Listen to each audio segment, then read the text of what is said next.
Kuidas Singapur rikkaks sai? Kui vaadata kaarti, on Singapur väga väike. See on väike saareriik Kagu-Aasias, mis asub Malai poolsaare lõpus Malaisia ja Indoneesia vahel. Kuid isegi kui selle maa-ala on väike, elab seal praegu üle 6 miljoni inimese. Ja majanduse poolest on Singapur üks maailma rikkaimaid riike. Aastal 2025 ulatus selle kogurahvaarv ligikaudu 6,1 miljonini. SKT inimese kohta oli peaaegu 100 000 USA dollarit iga inimese kohta. See on üks kõrgemaid maailmas.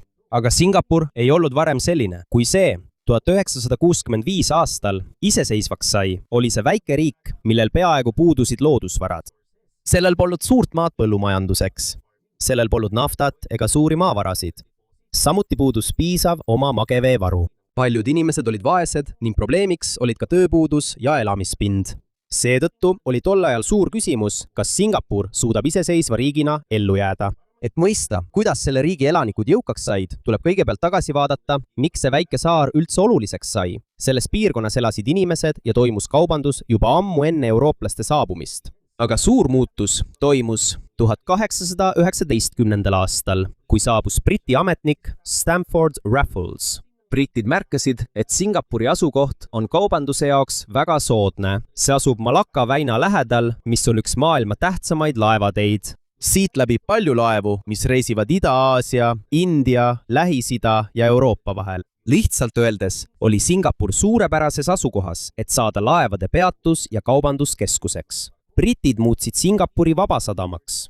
See tähendab, et siia võis tuua ja müüa palju kaupu ilma raskete kaubandusmaksudeta, mis olid tavaliselt teistes sadamates. Selle tõttu kasvas kiiresti kaupmeeste, tööliste ja ettevõtjate arv, kes Singapuri tulid. Siia saabus inimesi Hiinast, Indiast, Malai poolsaarelt, Euroopast ja teistest Aasia piirkondadest. Kauplemise kasvades kasvas ka elanikkond. Endisest väikesest asulast sai järk-järgult suur sadamalinn.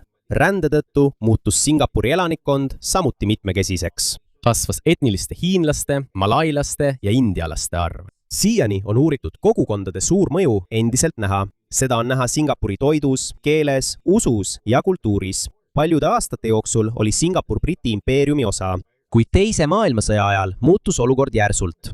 1942 aasta veebruaris vallutas Jaapan Singapuri pärast Briti vägede alistamist. See oli Suurbritannia jaoks suur häbiplekk, sest tol ajal peeti Singapuri Aasias väga tugevaks Briti sõjaväebaasiks. Jaapani okupatsioon kestis kuni 1945 aastani. Pärast Jaapani kaotust teises maailmasõjas tulid britid tagasi, kuid maailm oli pärast sõda juba muutunud. Briti impeerium oli juba nõrgenemas ja paljudes kolooniates kasvas soov saada oma valitsus. Nii juhtuski ka Singapuris. 1950-ndateks andis Suurbritannia Singapurile järk-järgult rohkem kontrolli oma enda valitsuse üle. 1959 aastal toimusid suured valimised uue omavalitsussüsteemi raames. Valimised võitis Rahva Tegevuspartei ehk PAP. Selle peamine juht oli Lee Kuan Yew, kellest sai Singapuri esimene peaminister. Lee Kuan Yew oli üks tähtsamaid inimesi Singapuri kaasaegses ajaloos. Aga alguses ei arvanud ta, et Singapuril oleks hea mõte olla väike ja iseseisev riik. Lee arvates oli Singapur liiga väike. Sellel polnud loodusvarasid ja see sõltus kaubandusest. Ta uskus, et Singapur oleks turvalisem, kui see liituks Malaiaga, mis oli suurem riik ja sai iseseisvaks Suurbritanniast 1957 aastal. Pärast palju läbirääkimisi moodustati Malaisia 16. septembril 1963. Sinna kuulusid Malaia, Sabah, Sarawak ja Singapur. Singapuri juhid arvasid, et liitumine aitab kaasa saare majandusele ja julgeolekule, kuid probleemid tekkisid kiiresti. Lee Kuan Yew valitsuse nägemus Singapuris erines Malaisia keskvalitsuse omast. Üks suurimaid probleeme oli seotud poliitika ja erinevate etniliste rühmade suhetega. Singapuris moodustasid hiinlased suurema osa elanikkonnast, samas kui kogu Malaisias olid enamuses malailased. Malaisia valitsusel olid poliitikad, mis andsid erilist abi ja kaitset malailastele ning teistele põlisrahvastele. Lee Kuan Yew's PAP edendas aga ideed Malaysian Malaysia, kus nad soovisid, et kõik kodanikud saaksid võrdset kohtlemist, olenemata nende rahvusest. selle tõttu kasvas poliitiline konflikt veelgi. Samuti tekkisid probleemid majanduses. Mõlemad pooled ei jõudnud kokkuleppele maksude, kaubanduse ja föderaalvalitsuse raha jagamise osas. 1964 aastal pinged veelgi süvenesid, kui Singapuris puhkesid vägivaldsed rassirahutused. Aja jooksul muutus Singapuri ja Malaisia valitsustel üha raskemaks kokkuleppele jõuda. Lõpuks uskus Malaisia peaminister Tunku Abdul Rahman, et oleks ohtlikum, kui Singapur jääks föderatsiooni. Seetõttu tegi Malaisia juhtkond väga haruldase otsuse. Selle asemel, et Singapur taotleks iseseisvust, otsustas Malaisia ise Singapuri föderatsioonist välja arvata. 9. augustil 1965 eraldus Singapur ametlikult Malaisiast ja sai iseseisvaks ning suveräänseks riigiks. Sellel päeval toimunud televisioonis edastatud pressikonverentsil muutus Lee Kuan Yew emotsionaalseks, kui ta rääkis lahkuminekust. Ta uskus pikka aega, et Singapuri ja Malaisia ühendus on nende rahvaste tuleviku jaoks oluline. Kuid enam polnud muud valikut. Singapurist sai äkitselt väike iseseisev riik. Sellel polnud suurt sõjaväge, sellel polnud loodusvarasid, sellel polnud piisavalt oma vett, selle siseturg oli väike ja seda ümbritsesid palju suuremad riigid, nii et 1965 aastal. Singapur ei teadnud veel, kas sellest saab sõjaline riik, kas see saab edukaks või kas ta suudab üldse iseseisvalt hakkama saada. Kuid selle asemel, et oma väikest suurust pidada suurimaks nõrkuseks, kasutas uus valitsus ära head asukohta, sadamad, töötajaid ja rahvusvahelist kaubandust, et luua majandus, mis erineb peaaegu kõigist teistest Kagu-Aasia riikidest. Ja just siin algas tõeliselt Singapuri kiire muutumine. Kui Singapur sai iseseisvaks 1965 aastal, ei läinud elu kohe paremaks. Paljudel polnud ikka veel tööd, puudus korralik elamispind ja majandus oli väike. Riigil polnud ka suuri loodusvarasid. Nad pidid isegi suure osa veest Malaisiast tooma. Seega oli uue valitsuse suurim probleem lihtne. Kuidas saab üks väike riik, millel peaaegu pole oma ressursse, raha teenida? Lee Kuan Yew ja tema valitsuse jaoks polnud võimalik toetuda põllumajandusele, kaevandamisele ega naftale nagu teised riigid. Kuid neil oli 2 suurt eelist. Esiteks on Singapuri asukoht väga hea. See asub ühel maailma tähtsaimatest laevateedest. Teiseks on seal palju inimesi, keda saab õpetada ja kellele saab tööd anda. Seetõttu otsustas Singapur oma majanduse kogu maailmale avada. Selle asemel, et toota kaupu ainult oma väikesele elanikkonnale, tahtsid nad tuua Singapuri suuri välismaiseid ettevõtteid.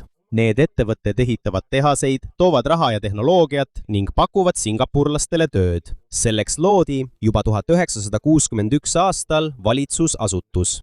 Seda nimetati Economic Development Boardiks ehk EDB-ks. Selle ülesandeks oli otsida välismaiseid ettevõtteid ja veenda neid Singapuri investeerima. Pärast iseseisvumist muutus see veelgi olulisemaks. Singapur saatis inimesi Ameerika Ühendriikidesse, Euroopasse ja Jaapanisse, et otse rääkida suurte ettevõtetega. Valitsus arendas ka Jurongi, mis asub Lääne-Singapuris suureks tööstuspiirkonnaks. Sinna ehitati teed, tehased, elektrivarustus ja muud, mida ettevõtted vajavad. Alguses olid paljud töökohad lihtsad. Tehastes toodeti riideid, mänguasju ja muid tooteid, mis vajasid palju töötajaid. See oli oluline, sest paljudele singapurlastele tuli kiiresti tööd anda. Hiljem hakkasid saabuma suuremad rahvusvahelised ettevõtted. 1968 aastal oli üks Singapuri suurimaid edusamme Ameerika ettevõtte National Semiconductor tulek. Pärast seda tulid ka teised elektroonikaettevõtted. Singapur liikus järk-järgult lihtsast tootmisest edasi arenenumate ja paremini tasustatud töökohtade suunas. Aga selleks, et ettevõtted jääksid, pidi Singapur näitama, et see on stabiilne ja hästi korraldatud koht äritegemiseks. Seetõttu muutus valitsus korruptsiooni suhtes väga karmiks. Tugevdati Corrupt Practices Investigation Bureau'd ehk CPIB-d, mis on asutus, mis uurib korruptsioonijuhtumeid. Seadused muutusid rangemaks ja valitsusametnikel, kes võtavad altkäemaksu, on suurem tõenäosus karistada saada. Samal ajal anti paljudele kõrgetele riigiametnikele ka hea palk. Idee oli muuta suured altkäemaksud riiki juhtivate inimeste jaoks vähem ahvatlevaks. Aja jooksul sai Singapur tuntuks kui üks vähese korruptsiooniga riike. Singapur on ka seaduste ja avaliku korra osas väga range. Streigid on kontrolli all ning töövaidluste või töötajate ja ettevõtete vaheliste probleemide jaoks on selged reeglid. Selle asemel, et töötajad ja tööandjad pidevalt vastanduksid, lõi valitsus süsteemi, kus aruteludes osalevad valitsus, ettevõtted ja ametiühingud, kuid sellisel süsteemil on oma hind. Alates sellest ajast, kui Singapur iseseisvaks sai, on People's Action Party ehk PAP olnud alati kõige tugevam erakond. Protestide ja avalike kogunemiste suhtes kehtivad ranged seadused ja inimõiguste organisatsioonid on juba ammu kritiseerinud mõningaid seadusi ja piiranguid riigis. Singapur on ka kuritegevuse ja illegaalsete uimastite suhtes väga range. Siiani kehtib seal surmanuhtlus teatud raskete kuritegude eest, sealhulgas mõnede narkokaubanduse juhtumite puhul. Paljud rahvusvahelised inimõiguste organisatsioonid on sellele vastu. Samal ajal ütleb Singapuri valitsus, et see on osa nende viisist, kuidas takistada suuri narkokuritegusid. Aga valitsus ei ole tegelenud ainult välisettevõtete ligimeelitamisega. Lee Kuan Yew teadis, et kui ta tahab, et uus riik oleks stabiilne, peab ka tavalise singapurlase elu paremaks minema. Üks suurimaid probleeme tol ajal oli elamumajandus. Paljud pered elasid kitsastes ja kehvades tingimustes. Seetõttu loodi 1960 aastal Housing and Development Board ehk ADB. HDB ehitas kiiresti suuri kortermaju. Nad ei ehitanud ainult maju. Nad loovad terveid kogukondi, kus on koolid, turud, pargid, kliinikud, teed ja hiljem ka ühistransport. Selle asemel, et paljud pered jääksid kogu eluks üürnikeks, tahtis valitsus väga, et singapurlased saaksid koduomanikeks. Sellel on oluline põhjus. Kui perel on oma kodu, tunnevad nad rohkem, et neil on osa riigi tulevikus. Kui inimestel on oma kodu, soovivad nad palju rohkem, et riik oleks korras ja stabiilne. Seetõttu müüs valitsus palju HDB kortereid, mida pered saavad kasutada kuni 99 aastat. Aga kuidas saab tavaline töötaja endale kodu osta? Siin tulebki mängu Central Provident Fund ehk CPF. CPF on kohustuslik säästusüsteem. Iga kuu läheb osa töötaja palgast ja tööandja panusest töötaja isiklikule CPF-kontole.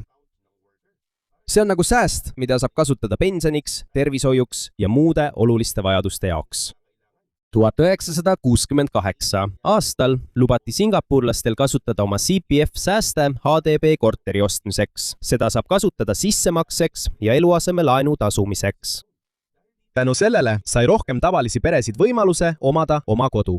Avalik elamuehitus soovis lahendada veel ühe probleemi. Singapuri elanikkond on väga mitmekesine. Seal on hiinlasi, malaisid, indialasi ja teisi kogukondi ning 1964 aasta rassirahutuste mälestus oli siis veel väga värske. Valitsus ei tahtnud, et tekiksid suured naabruskonnad, kus elab peaaegu ainult üks etniline grupp. Seetõttu kehtestati 1989 aastal etnilise integratsiooni poliitika. On piirang sellele, kui palju perekondi ühest etnilisest grupist võib elada ühes HDB majas või naabruskonnas. Selle eesmärk on, et Hiina, Malai ja India kogukonnad ei eralduks üksteisest ning harjuksid koos elama. Süsteem ei ole täiuslik ja sellel on ka kriitikuid. Kuid HDB-l on olnud suur mõju Singapuri elule. Praeguseks on ehitatud üle 1,25 miljoni HDB korteri. Peaaegu 80% Singapuri elanikest elab HDB elamutes ja umbes 90% siin elavatest peredest omab oma kodu. Kuid Singapur teab, et ilusast majast üksi ei piisa, kui elanikkonna haridus on nõrk. Kuna neil pole naftat, gaasi ega suuri maa-alasid, on inimesed Singapuri kõige olulisem ressurss. Seetõttu investeerisid nad palju raha koolidesse ja koolitusse. Õpilastele õpetati inglise keelt, sest see on rahvusvahelise äri peamine keel. Samal ajal säilitati ka emakeele nagu mandariini, malai ja tamili õpetamine. Kui majandus muutus, muutusid ka õpetatavad oskused. Alguses oli vaja palju vabrikutöölisi. Kui saabusid elektroonika ja inseneeriettevõtted, oli vaja rohkem tehmikuid ja insenere. Kui Singapurist sai finants- ja tehnoloogiakeskus, tugevdati veelgi ülikoole ja täiustatud koolitust. Strateegia oli lihtne. Kui riigil puuduvad loodusvarad, tuleb väärtustada inimeste oskusi ja teadmisi. Sama tehti ka tervishoiu ja avaliku infrastruktuuri puhul. Laiendati haiglaid, kliinikuid, kanalisatsiooni, puhta veesüsteemi ja rahvaterviseprogramme. Samaaegselt planeeriti hoolikalt uusi elamurajoone, et inimesed oleksid koolide, poodide, tervishoiu ja ühistranspordi lähedal. Ja kui elanikkond ja majandus kasvasid, muutus liiklus samuti suureks probleemiks. väike Singapur ei saanud lubada, et eraautod täidavad tänavad. Seetõttu investeeris valitsus palju bussidesse ja raudteesüsteemi. 1980-ndatel avati MRT ehk Mass Rapid Transit. Hiljem laiendati seda pidevalt, et ühendada elamupiirkonnad. See ühendab elamupiirkonnad äripiirkondade ja teiste Singapuri osadega. Seega, kui rajatakse uus HDB kogukond, ei mõelda ainult korterelamutele. Plaani kuuluvad ka transport, koolid, poed, pargid ja muud elanikule vajalikud asjad. Siit on näha, miks Singapuri areng ei ole tingitud ainult ühest poliitikast.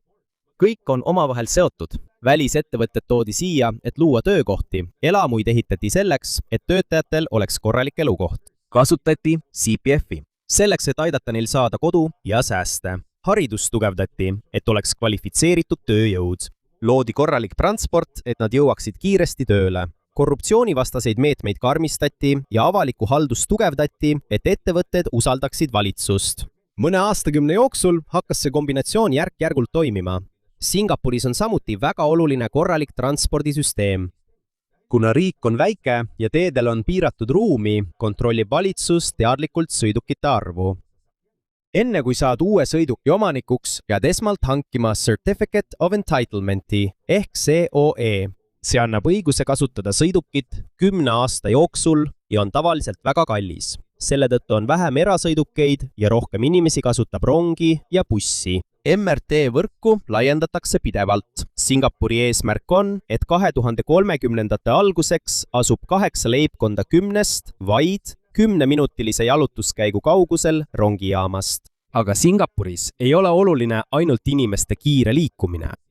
Selle edu suuremaks põhjuseks on raha ja kaupade kiire liikumine. 1968 aastal käivitas Singapur Aasia dollarituru. See aitas kaasa sellele, et rohkem rahvusvahelisi panku ja finantsfirmasid sai turule siseneda. Kui rahvusvaheline kaubandus Aasias kasvas, sai Singapurist järk-järgult suur finantskeskus. Samaaegselt jätkasid nad riigi suurima loodusliku eelise, selle asukoha ärakasutamist. Singapur asub Malacca väina ääres, mis on üks tähtsamaid mereteid maailmas. Paljud laevad, mis veavad kaupu Ida-Aasia, Lähis-Ida ja Euroopa vahel, mööduvad siit lähedalt. Seetõttu muutis Singapur oma sadama rahvusvahelise laevanduse peamiseks peatuskohaks. Singapuri sadamal on üks oluline ülesanne, mida nimetatakse ümberlaadimiseks. See on lihtne. Näiteks, kui konteiner tuleb Hiinast ja läheb teise riiki, võib see kõigepealt tuua Singapuri, seal teisele laevale ümber laadida ja siis teekonda jätkata. See äri on väga suur. 2024 aastal käitles Singapur üle 41 miljoni konteinerühiku. Umbes 90% neist oli ümberlaadimiskaup. Seetõttu on see endiselt maailma suurim konteinerite ümberlaadimiskeskus. Nad ei piirdunud ainult laevandusega. Valitsus märkas, et Singapuri hea asukohta saab kasutada ka lennureiside jaoks.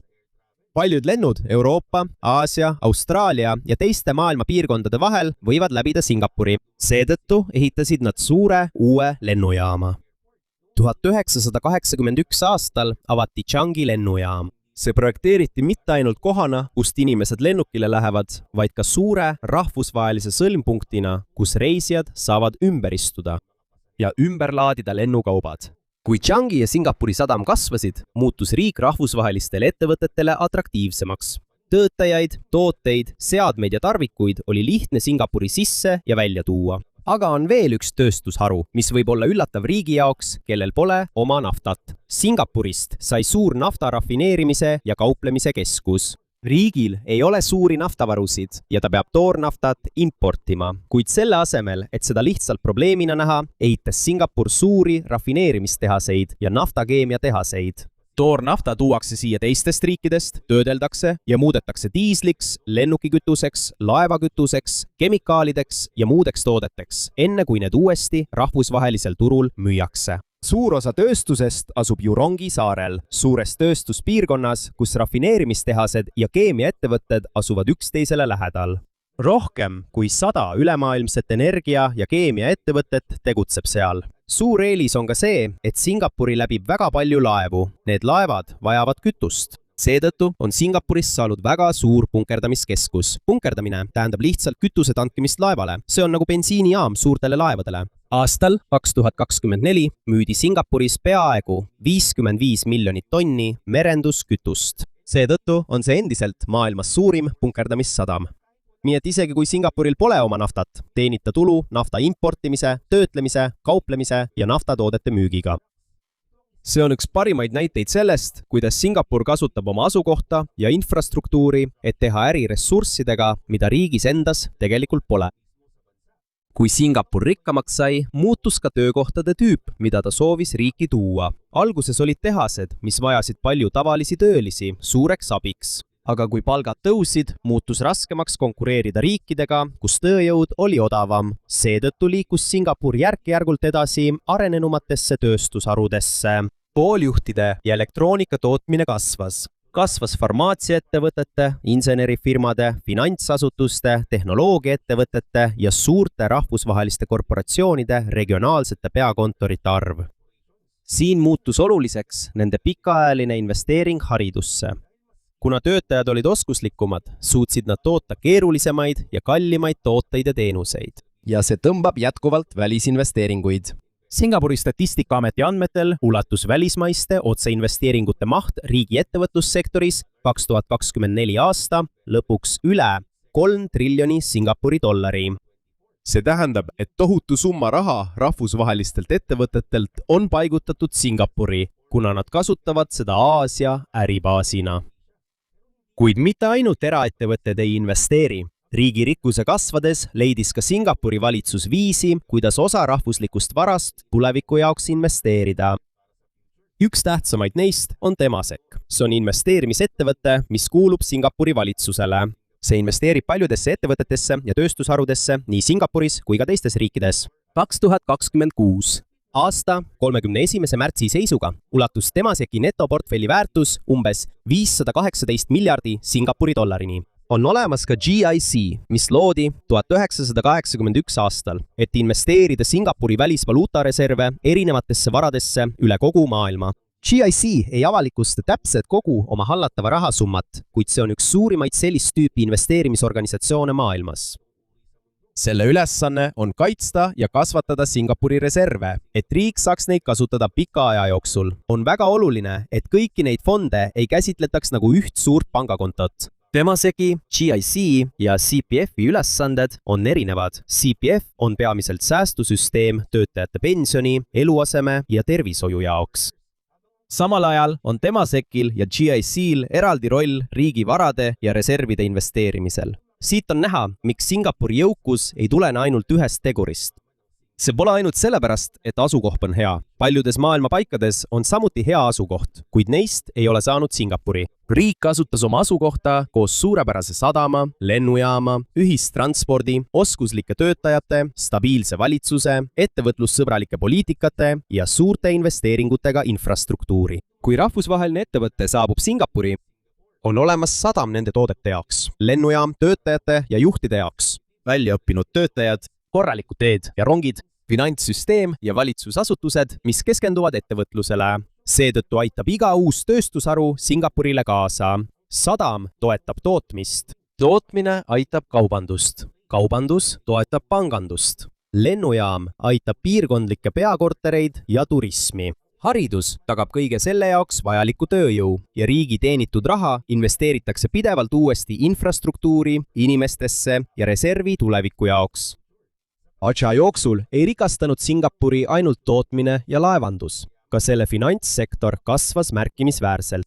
See on juba pikka aega konkureerinud Hongkongiga Aasia peamise finantskeskuse staatuse pärast. Kuid viimastel aastatel on rohkem rahvusvahelisi investoreid ja varahaldureid paigutanud oma raha Singapuri.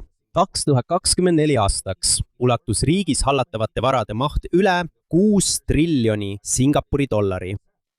See tähendab, et tohutu summa raha kogu maailmast haldavad Singapuris asuvad finantsfirmad. Suur abi on ka inglise keele kasutamisest. Kuigi Singapuris on palju Hiina, Malai, India ja teisi kogukondi, on inglise keel peamine keel valitsuses, hariduses ja rahvusvahelises äris. Seetõttu on singapurlastel lihtsam töötada ettevõtetega Ameerika Ühendriikidest, Euroopast ja teistest maailmapaikadest. Kuid samal ajal, kui Singapuri jõukus kasvab, ei kao ära üks probleem, mis on olnud kaasas juba iseseisvumisest saadik. Riik on väike ja oma ressursid on piiratud. Üks tähtsamaid ressursse on vesi. Siiani on Singapuril Malaisiaga suur veeleping. 1962 aastal allkirjastatud lepingu kohaselt võib Singapur võtta iga päev kuni 250 miljonit gallonit töötlemata vett Malaisia Johori jõest. See leping lõpeb 2061 aastal. Kuna Singapur ei taha ainult teisest riigist sõltuda, on ta leidnud teisi viise vee saamiseks. Nad koguvad vihmavett. Nad toodavad mereveest magestatud vett. Samuti kasutavad nad niinimetatud NeWaterit. Puhast vett, mis on saadud reoveest, mis on läbinud väga range töötlemise. Tulevikus loodab Singapur, et suurem osa nende veevajadusest tuleb NeWaterist ja desaliniseerimisest. Väiksus ja sõltuvus teistest riikidest on samuti üks põhjusi, miks Singapur võtab riigikaitset väga tõsiselt. Alates 1967 aastast on neil olemas kohustuslik ajateenistus. Enamik Singapuri mehi peab läbima ajateenistuse. Pärast seda võidakse neid rahvusliku hädaolukorra korral kutsuda reservväelastena tagasi teenistusse. Põhjus on lihtne. Singapuri alaline elanikkond on väga väike võrreldes Malaisia ja Indoneesiaga. Seetõttu on vaja suurt hulka väljaõppinud kodanikke, kes saavad vajadusel riigikaitses abiks olla. Singapur kulutab palju ka kaasaegsele sõjavarustusele. Singapuri relvajõududel on kaasaegsed hävituslennukid, sõjalaevad, allveelaevad, õhutõrjesüsteemid ja soomusmasinad. Singapur ostis ka 20 F-35 hävitajat Ameerika Ühendriikidest. Esimese lennuki tarnimist oodatakse 2026 aasta lõpus. Kuid Singapuri peamine kaitsestrateegia ei taotle sõda, nagu ütleb ka kaitseministeerium ise. See põhineb kahel asjal, heidutusel ja diplomaatial. Heidutus on lihtne. Muuta sõjavägi piisavalt tugevaks, et teised riigid mõtleksid enne ründamist hoolikalt järele. Diplomaatia tähendab aga heade suhete hoidmist teiste riikidega, et konfliktini ei jõutakski. Ja siin tulebki mängu üks Singapuri suurimaid väljakutseid praegu. Selle suhted Ameerika Ühendriikide ja Hiinaga. Mõlemad riigid on Singapuri jaoks väga olulised. Ameerika Ühendriigid on selle suurim välisinvestor ja tuhanded Ameerika ettevõtted tegutsevad Singapuris. Kahe riigi vahel on ka tihedad sõjalised suhted, kuigi Singapur ei ole Ameerika ametlik sõjaline liitlane. Hiina on samuti väga oluline. See on üks Singapuri suurimaid kaubanduspartnereid ja kahe riigi ärisuhted on väga tihedad. Samal ajal kasutavad paljud Hiina ettevõtted Singapuriga piirkondliku baasina. Seetõttu ei taha Singapur lihtsalt ühte poolt valida. Singapuril on selge ühe Hiina poliitika, kuid ta hoiab ka tihedaid majandus- ja julgeolekusuhteid Ameerika Ühendriikidega. Singapur püüab teha oma otsuseid ise, lähtudes sellest, mis on riigile kasulik. Mitte sellepärast, et Washington või Peking seda peale suruvad. Kuid samal ajal, kui Ameerika Ühendriikide ja Hiina konkurents sümeneb, muutub sellise tasakaalu hoidmine üha raskemaks. Kui Aasias peaks tekkima suur konflikt, eriti seoses Taiwaniga, võib Singapurile avaldada survet mõlemalt poolt. See on probleem, sest kogu Singapuri edu sõltub maailmast, kus laevad saavad vabalt liikuda. Rahvusvaheline kaubandus on avatud. Raha liigub riikide vahel ja ettevõtted saavad turvaliselt investeerida. Kui maailma majandus jaguneb vastandlikeks Ameerika Ühendriikide ja Hiina gruppideks, võib Singapuril olla raske jääda neutraalseks. Isegi Singapuri enda juhtkond ütleb, et kasvab oht, et maailma majandus jaguneb kaheks eraldi süsteemiks, mille keskmes on vastavalt Ameerika ja Hiina. Ja siin näeme, miks Singapuri lugu on eriline. 1965 aastal oli see väike riik, mis polnud kindel, kas suudab iseseisvalt ellu jääda. Neil ei olnud naftat. Maa-ala oli väike, oma vett oli vähe, rahvaarv oli väike. Aga nad kasutasid ära seda, mis neil olemas oli. Kasutasid head asukohta laevanduseks, muutsid sadama ja lennujaama maailma tasemel, tõid sisse välisfirmasid, et luua töökohti. Haridust tugevdati, et töötajate oskused kasvaksid. Ehitati avalikke elamuid ja transpordisüsteeme. Korruptsioonile pandi piirid. Investeeriti rahandusse, tehnoloogiasse, tootmisse ja riigikaitsesse. Ja mis kõige tähtsam, ta muutis pidevalt strateegiat, kui maailm muutus. Seega pole kõige olulisem põhjus, miks Singapur rikkaks sai, mitte see, et nad leidsid mingi salajase valemi.